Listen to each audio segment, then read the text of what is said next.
Mēs veiksim eksperimentu. Izmantojot mākslīgā intelekta rīku ChatGPT, mēs kopīgi izdomāsim, ko pārdot internetā, kā izveidot internetu veikalu un piesaistīsim reālus pircējus, mēģināsim pārdot kādus produktus, un to visu mēs darīsim, prasot vienkārši, ko mums darīt soli pa solim, mēģinot sadarboties ar ChatGPT, kas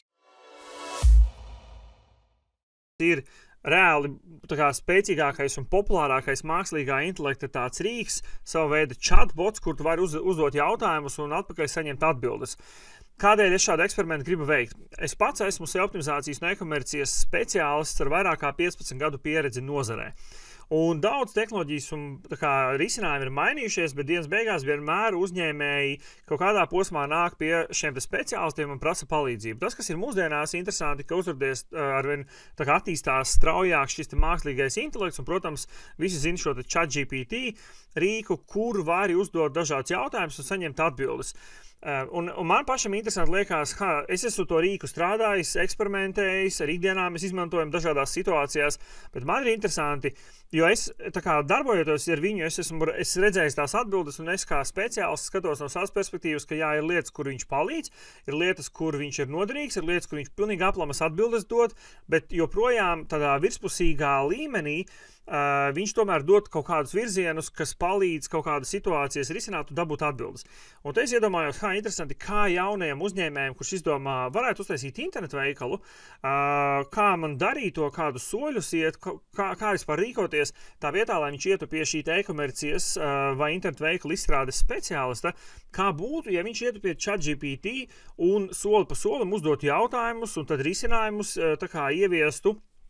Un tos, ko iesaka ChatGPT, vai tas var aizvest līdz veiksmīgam iznākumam, kur ir tapis internetu veikals. Protams, man pašam ir ļoti liela pieredze šajā te nozarē, bet es mēģināšu būt, spēlēt šī nezinošā jaunā uzņēmēja lomu, kur es nezinu, kā vispār internetu veikalu izveidot, ir kaut kādas pamata idejas, bet mēs mēģināsim soli pa solim šo te procesu vest, tur es uzdošu jautājumus, nāks atbildes, un tad mēģināsim veidot un būvēt visu šo te procesu. Tas, protams, nenotiks vienā video, tas notiks daudzos sērijas video, un tādēļ es mēģināšu katru video sagriezt par kaut kādu vienu tēmu vai vienu jautājumu, komunicēsim ar ChatGPT, skatīsimies, kas nāk atpakaļ, mēģināsim strukturēt kaut kādā plānā. Mans plāns ir sekojošs. Tātad mēs esam tādā pozīcijā, kur es īsti nezinu, ko varētu pārdot. Man ir pāris idejas, bet mēs mēģināsim prasīt ChatGPT, ko mēs varētu pārdot šajā te internetā.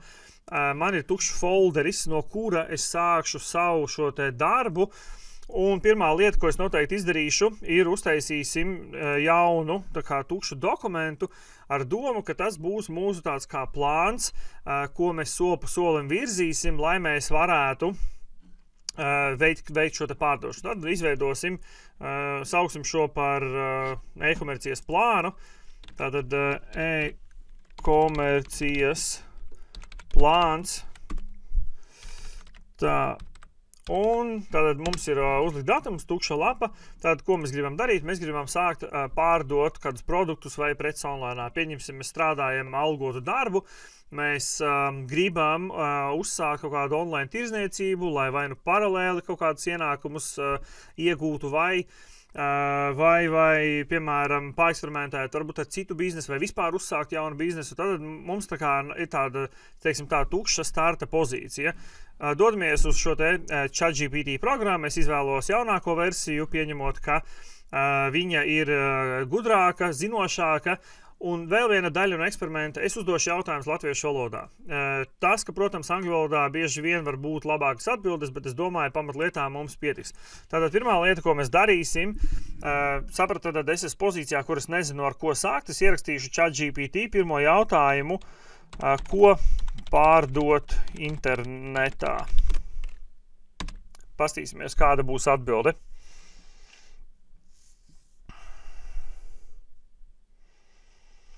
Tātad viena lieta, ko viņš uzreiz atbild, ka pārdošana internetā ir daudz iespēju un labākais variants būs atkarīgs no jūsu prasmēm, interesēm, resursiem. Tad tā viena lieta, ko kamēr viņš vēl raksta šo te atbildi, protams, skaidrs, ka ir labi, ja jūs pārzinat nozari, kuras preces jūs vēlaties pārdot. Tā ir viena lieta svarīga. Tātad, ja, piemēram, es esmu ar pieredzi e-komercijā un digitālajā mārketingā, ja es gribētu pārdot preces vai produktus internetā, varbūt man būtu jāsāk domāt, ko es varētu tādu labu piedāvāt no savām zināšanām vai ko es pārzinu. Es, piemēram, ja es sāktu tirgot, pieņemsim šādus te smart pulksteņus, man nav pieredzes, es kaut kādus pāris reizes, nedaudz lietoju savu, bet man nav tieši pieredzes, ja, vai tur, piemēram, austiņas vai tumbiņas un tādas lietas.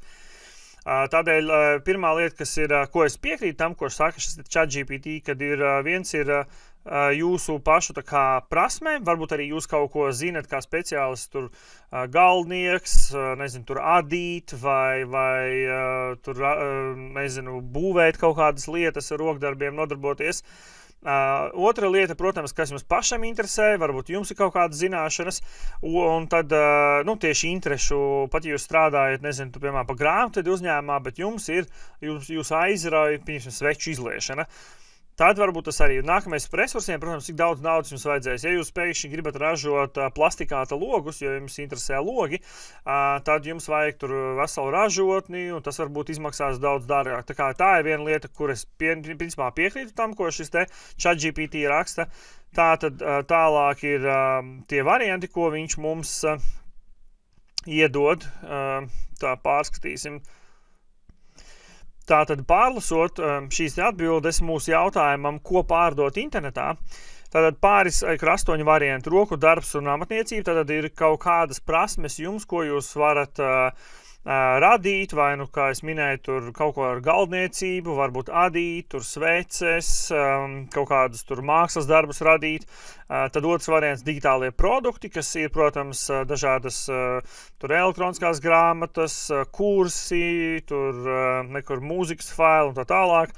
Dropshipping nozīmē, ka, piemēram, parādīšu ideju tiem, kas varbūt nezina, tātad jums ir internetu veikals, kurā ir ievietota kaut kāda prece, bet patiesībā to preci jums pat nav jāuztur savā noliktavā.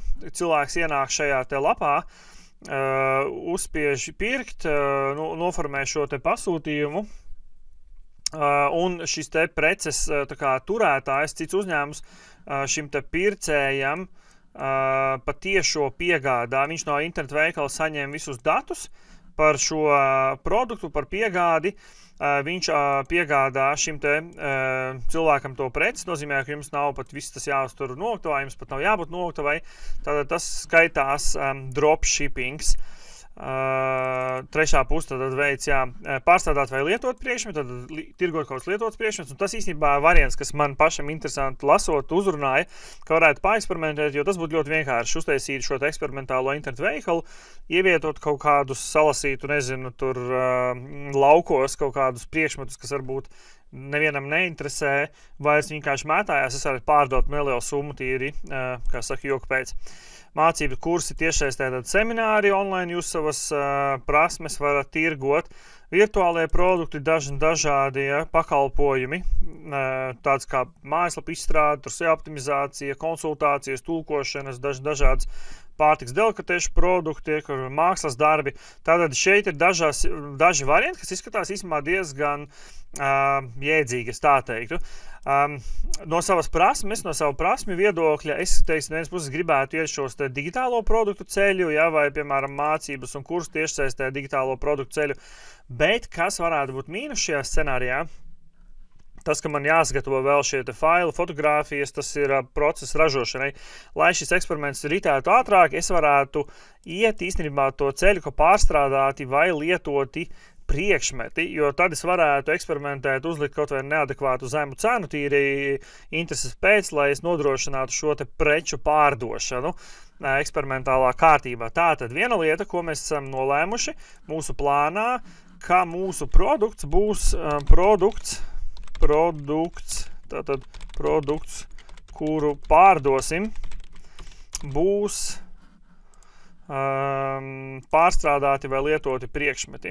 Pārstrādāti, labi, sauksim tā, produkts pārstrādāti pārstrādāti vai lietoti priekšmeti. Tas varētu būt. Te varētu būt tad gan jautājums par tām kategorijām, ja, bet tur mēs varam mierīgi eksperimentēt. Sāksim ar pārstrādātiem vai lietotiem šiem te priekšmetiem. Tas īstenībā varētu būt interesants eksperiments tieši šis te produkts. Tātad mēs esam pieņemsim, kā izdomājuši pārstrādāts vai lietotus priekšmetus.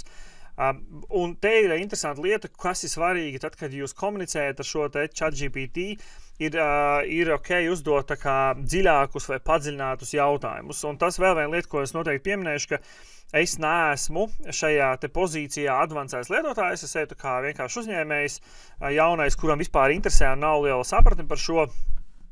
Tātad varētu uzdot papildus jautājumus. Man vajadzētu idejas, ja kas varētu būt šie pārstrādātie. Iedod, uzraksti man, es rakstīšu iedod. Man 20 idejas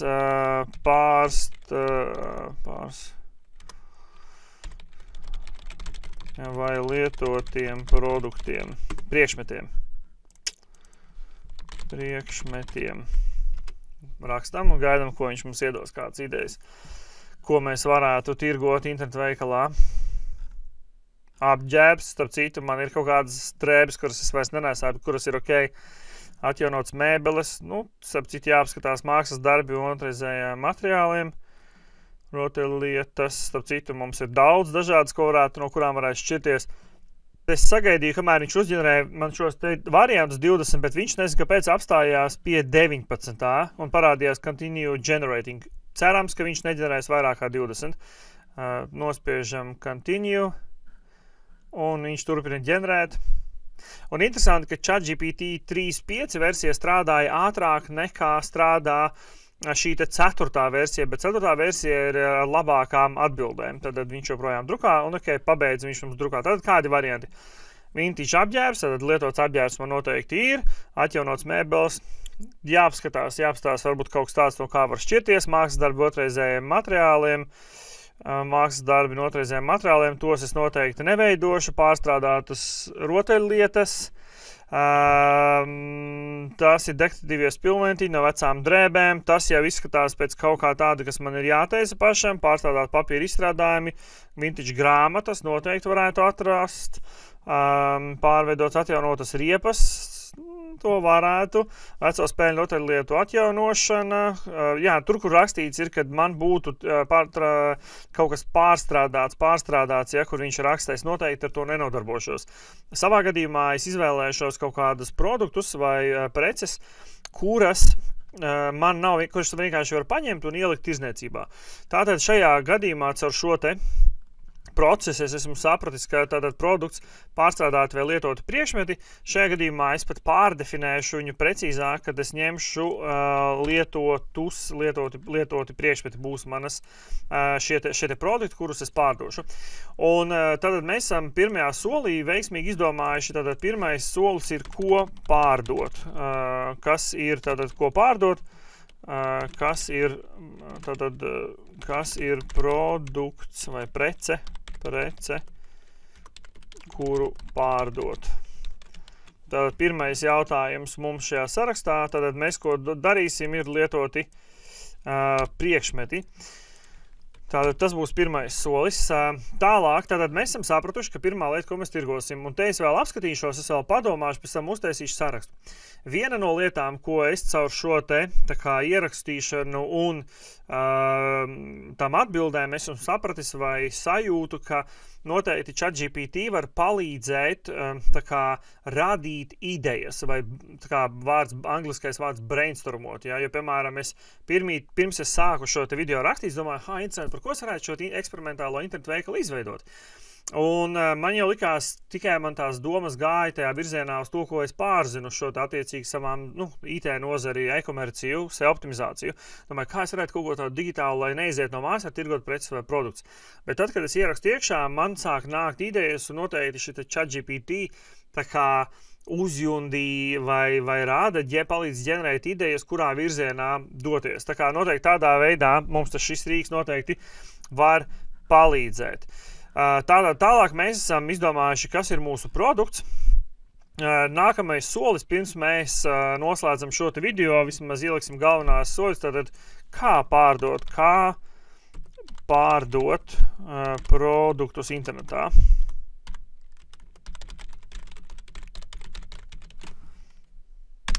Skatāmies, ko mums dos ārā, kādi būs rezultāti. Tātad ChatGPT man uzģenerē atbildes jautājumam, kā pārdot produktus internetā. Tātad galvenās tie soļi, ko ieskicēja, kā mums vajadzētu virzīties tālāk, ir izpētīt tirgu un produktu, biznesa plānu, tā kā sagatavot, izvēlēties pārdošanas platformu, produktu sagatavošana, tad pārdošanas platforma domāts ir internetveikals vai mājaslapa, tad produktu sagatavošana, mārketings, lai piesaistītu šos te klientus un pārdošanas un piegādes procesa organizēšana, klientu apkalpošana, uzraudzīt un uzlabot kaut kas ir aprāmies, uzraudzīt, uzlabot pieņemumu, ka klientu attiecības un dažādi papildus padomi nāk klāt. Tā kā tās ir galvenās lietas, tos soļus, kā viņš iesaka mums virzīties. Tātad to, ko mēs noteikti varam izdarīt no šī, ir tirgus un produktu izpēde. Tad mēs varam sadalīt šajā gadījumā galvenos šos te soļus. Tātad tirgus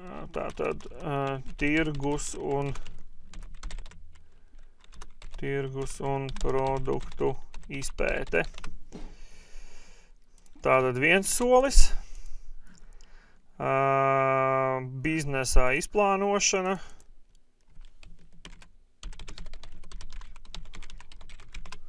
tas ir otrs lielais solis, e-komercijas platformas izveide,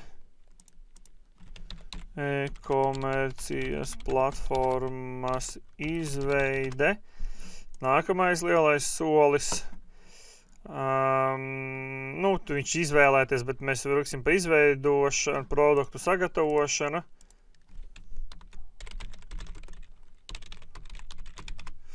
Produktu sagatavošana, mārketings un pārdošana. Mārketings un pārdošana. Pārdošanas procesu, pārdošanas piegādes procesu, tagad sauksim pa piegādes nodrošināšana. Piegādes nodrošināšana. Un tālāk klientu apkalpošana.